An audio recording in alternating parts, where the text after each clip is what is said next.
Saudara pengamat politik TM Jamil menilai usulan satu nama calon PJ Gubernur Aceh tak bijak. Usulan tersebut menurut pengamat politik FKIP Universitas Syahkuala ini sangat kurang baik. Usulan satu nama calon PJ Gubernur Aceh dinilai bukanlah hal yang tepat, sehingga dapat menuai kontroversi dari masyarakat. TM Jamil menyarankan agar pihak DPRA untuk tetap mengajukan 3 orang calon PJ Gubernur, tentu dengan pertimbangan yang matang dan rasional untuk kepentingan rakyat.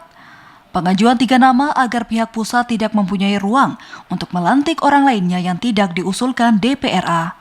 Kalau itu dianggap gubernur PJ sekarang adalah sesuatu yang dianggap gagal, artinya kan sekda yang diusulkan sebagai PJ gubernur baru sekarang juga dalam kategori gagal. Nah, saya sarankan, menurut saya itu lebih baik DPRA mempertimbangkan kembali untuk tetap mengajukan 3 nama sebagai calon PJ gubernur ke depan. Ini untuk menutup kemungkinan pihak Kementerian Dalam Negeri untuk tidak men-SK-kan atau melantik orang-orang yang tidak pernah kita usulkan. Untuk menggantikan PJ Gubernur Aceh Ahmad Marzuki, Bamus DPRA telah mengusulkan 1 nama kepada pemerintah pusat, yaitu Bustami Hamzah, yang saat ini menjabat sebagai Sekda Aceh. Padahal berdasarkan keputusan Mendagri, DPRA diberikan wewenang untuk mengusulkan sebanyak 3 nama sebagai calon PJ Gubernur.